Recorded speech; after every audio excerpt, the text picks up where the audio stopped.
আসসালামু আলাইকুম everyone, welcome back to my channel. আজ আমি নিমকি তৈরি করে দেখাবো। আর মিষ্টির দোকানদারদের মতো পারফেক্ট নিমকি তৈরি করতে হলে আমার ভিডিওটি প্রথম থেকে শেষ পর্যন্ত স্কিপ না করে দেখে যাবেন। আর এই নিমকিটি তৈরি করতে খুব বেশি উপকরণ লাগে না, বাড়িতে থাকা 2 থেকে 3টি উপকরণ দিয়ে তৈরি করে যায়। আর এত সহজ এটা তৈরি করা, আপনারা না দেখলে বুঝতে পারবেন না। তো চলুন কথা না বাড়িয়ে মূল রেসিপিতে চলে যাই। এখানে প্রথমেই আমি নিয়ে নিচ্ছি 1.5 কাপের মতো ময়দা। আপনারা ময়দার পরিবর্তে আটাটাও ব্যবহার করতে পারেন। দিচ্ছি 1 টেবিল চামচ চিনি, আপনার চিনিটা স্কিপ করে দিতে পারেন, আমি দিয়েছি। আর 1 টেবিল চামচ কালি জিরা দিচ্ছি। আর এখানে সয়াবিন তেল দিব 2 টেবিল চামচ। এখন আমি এখানে স্বাদমতো লবণ দিয়ে উপকরণগুলো খুব ভালোভাবে মিক্স করে নেব। এখানে আমি হাফ চা চামচ লবণ দিয়েছি, এটাই ঠিকঠাক ছিল। এখন আমি উপকরণগুলোকে খুব ভালোভাবে মিক্স করে নিব হাতের সাহায্যে ডলে ডলে। দেখুন আমি কিভাবে মিক্স করছি, যেন সবগুলো উপকরণ ভালোভাবে মিক্স হয়ে যায় আর তেলটা যেন আটার সাথে ভালোভাবে মিক্স হয়ে যায়। দেখুন, দেখেই বুঝতে পারছেন। এমন পর্যায়ে আসবে যেন মুঠো করে নিয়ে ভেঙে দিলে আবার ভেঙে যায়। ঠিক এই পর্যায়ে আসলে তখন আমি নর্মাল টেম্পারেচারে থাকা পানি দিয়ে একটা ডো তৈরি করে নিব। আর পানিটা আমি একবারে দিব না, ধাপে ধাপে দিয়ে খুব মসৃণ একটা ডো তৈরি করে নিব। দেখুন আমি খুব ভালোভাবে মুথে নিয়েছি আর মসৃণ একটা ডো তৈরি হয়ে গেছে।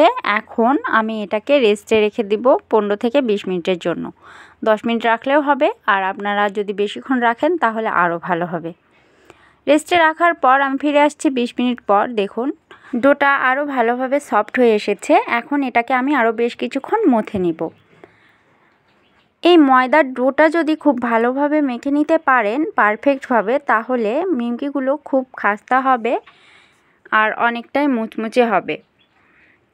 এখন আমি এই ডোটাকে 4 ভাগে ভাগ করে নিচ্ছি। এখন আমি একটি বড় রুটির মতো বেলে নিব।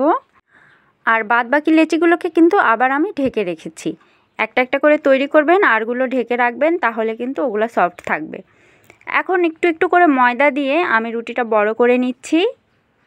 রুটিটা বড় করে বেলে নিয়ে আর একটু চেষ্টা করবেন পাতলা করে বেলার জন্য। আমার রুটিটি বড় করে বেলা হয়ে গেছে। এখন আমি একটি গ্লাসের মুখের সাহায্যে এগুলোকে কেটে নিচ্ছি। এভাবে সবগুলো একই সাইজের কেটে নিব। এরপরে ছোট ছোট পিস করা রুটিগুলোর উপরে হালকা ময়দা ছিটিয়ে নিব। এরপর আমি এটাকে দুটা ভাজে ভাজ করে নিব। একটা ভাজ দিয়ে দেখুন আরেকটা ভাজ এভাবে দিয়ে দিচ্ছি। এটা তৈরি করা বেশ কঠিনও না। দেখুন দুটা ভাজ দিলেই তৈরি হয়ে গেল। এখন আমি এগুলোকে ভেজে নেব। ভেজে নেওয়ার জন্য একটা প্যানে তেল হালকা গরম করে নেব, বেশি গরম করা যাবে না। এরপর নিমকিগুলো ছেড়ে দিব। আর এটা মিডিয়াম টু লোয়ের মাঝামাঝি আঁচেই ভাজতে হবে। জোরে আঁচে ভাজলে খুব একটা ক্রিস্পি হবে না। এগুলো ভাজতে আমার সময় লেগেছে 7 থেকে 8 মিনিট। তাহলে বুঝে নিন আমার জালটা কতটা কম ছিল। নিমকিগুলো ভাজা প্রায় হয়ে গেছে, কালার দেখেই বোঝা যাচ্ছে কত সুন্দর একটা কালার এসেছে। এগুলোকে এখন আমি একটি ছাঁকনির সাহায্যে তেল ঝরিয়ে তুলে নিচ্ছি। দেখলেন তো কত কম সময়ে এবং কম উপকরণে নিমকিগুলো পারফেক্টভাবে তৈরি করে নেওয়া যায় আর কতটা ক্রিস্পি হয়েছে। দেখুন আমি একটি ভেঙে দেখাচ্ছি আপনাদেরকে। প্রিয় দর্শক, আমার ভিডিও ভালো লাগলে আমার চ্যানেলটি সাবস্ক্রাইব করে পাশে থাকা বেল আইকনটিতে ক্লিক করে রাখবেন আমার পরবর্তী নতুন কোনো ভিডিও সবার আগে পাওয়ার জন্য। আজকের মতো আমি এখানেই বিদায় নিচ্ছি। সে পর্যন্ত সবাই ভালো থাকবেন, সুস্থ থাকবেন। আল্লাহ হাফেজ।